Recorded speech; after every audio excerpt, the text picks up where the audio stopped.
Assalamualaikum warahmatullahi wabarakatuh. Perkenalkan, nama saya Ferianto dan sebelah saya Pak Rukono. Di sini saya ingin menjelaskan tentang tugas UTS mata kuliah Manajemen Logistik. Yang saya hormati dosen pengampu Ibu Desi Oktaviani. Di sini saya ingin menjelaskan tentang jenis-jenis jasa logistik. Yang pertama ada Agung Jasa Logistik, kemudian Armas Logistik Service, kemudian Sumiso Global Logistik, selanjutnya ada Dunia Express Trasindo, kemudian ada Toyota Suso Logistik Center, selanjutnya ada Hikari Logistik, dan yang terakhir ada Syncrum Logistik. Ini jenis-jenis jasa logistik yang ada di Bekasi dan sekitarnya. Tapi di sini saya dan Pak Rukono ingin menjelaskan tentang Agung Jasa Logistik. Selanjutnya, pengertian logistik. Logistik adalah suatu rangkaian upaya yang mencakup efektivitas perencanaan, implementasi, sampai pengawasan atas suatu proses perpindahan produk, barang, dan jasa. Energi atau sumber daya lain dari mulai titik awal hingga titik pengguna. Seluruh aktivitas logistik dilakukan untuk mencapai tujuan utama, yaitu memastikan ketersediaan barang dan pengiriman tepat waktu ke lokasi yang dituju. Terdapat rangkaian kegiatan logistik yang harus dilakukan perusahaan, yaitu pengadaan barang, kegiatan produksi, dan distribusi. Nah, di sini saya ingin menjelaskan tentang komponen penting logistik.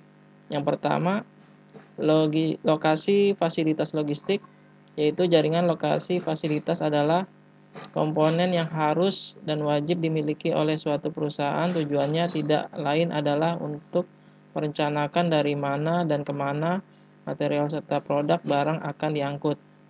Sebagai bentuk pelayanan yang baik kepada pelanggan yang memiliki hubungan langsung dengan produk, maka perusahaan harus menyediakan fasilitas lain yang mencakup pabrik, gudang, dan toko pengecer.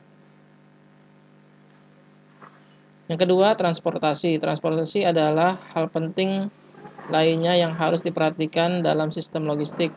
Biasanya suatu perusahaan memiliki 4 alternatif untuk mendukung berbagai kemampuan alat transportasinya, yaitu yang pertama, armada peralatan swasta yang bisa dibeli ataupun disewa melalui. Kemudian yang kedua, melakukan suatu kontrak tertentu yang bisa diatur dengan spesialis transport agar bisa memperoleh kontrak jasa pengangkutan.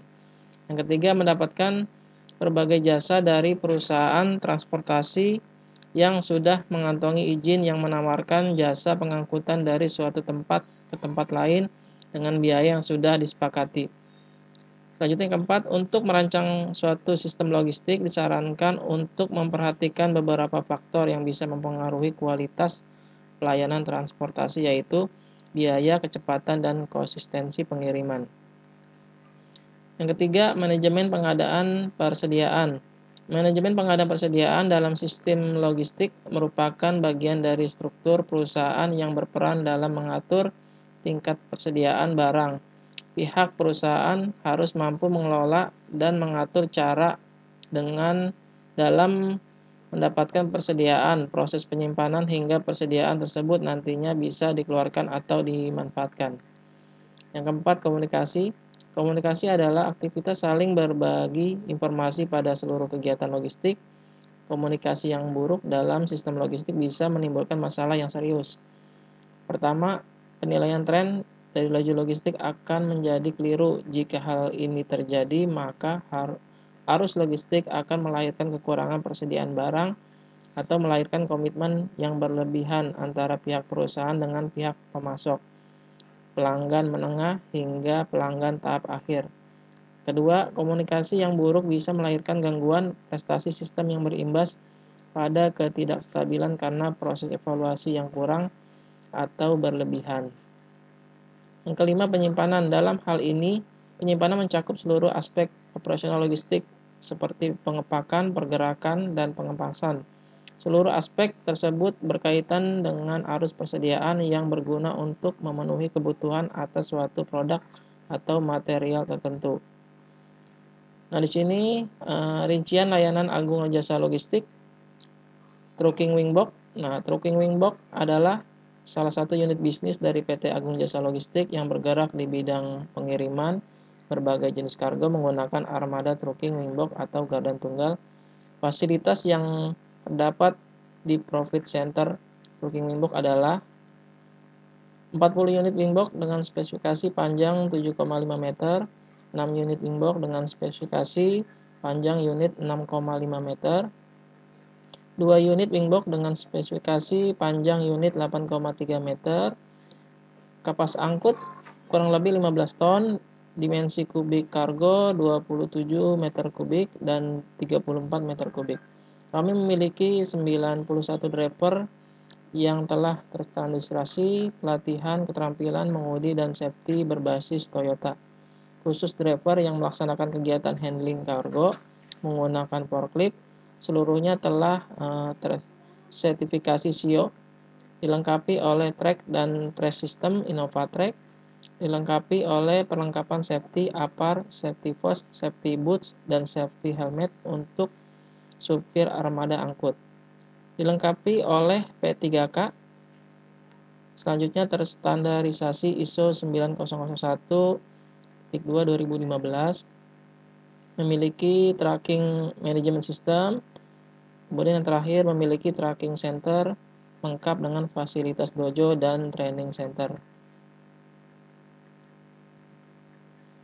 Nah, di sini ada beberapa langkah untuk melakukan pengiriman dari Agung Jasa Logistik dari produsen ke konsumen, nanti akan dijelaskan oleh Bapak Rukono.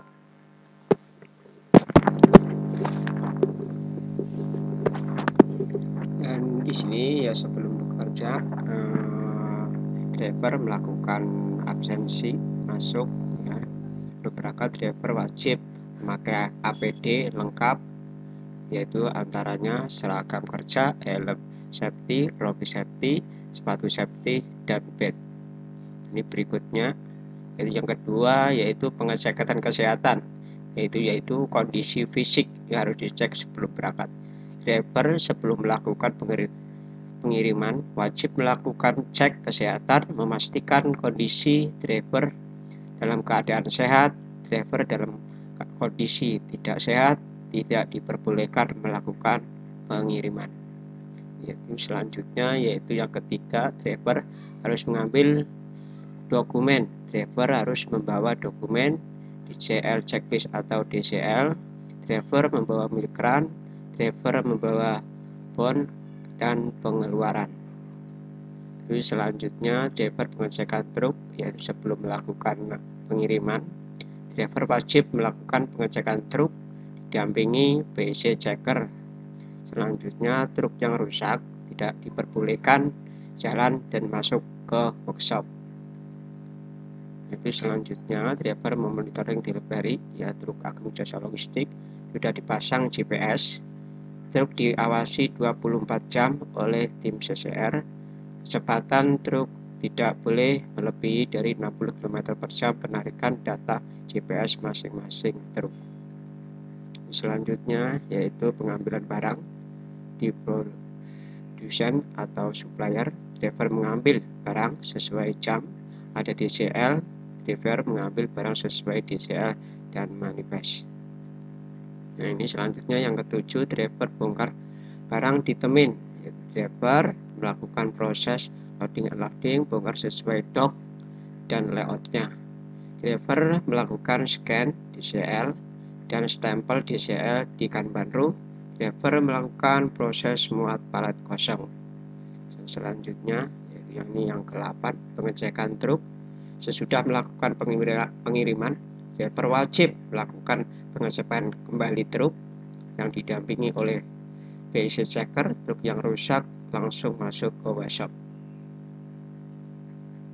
Selanjutnya yaitu driver membuat laporan setelah pengiriman selesai, yaitu driver membuat laporan pengeluaran tol, driver membuat laporan pengeluaran BBM, driver membuat laporan parkir liar, driver membuat laporan KM truk. Selanjutnya yang ke-10, driver melakukan absensi pulang, driver wajib memakai APD juga lengkap seperti seragam kerja, helm safety, rompi safety, sepatu safety, dan bed.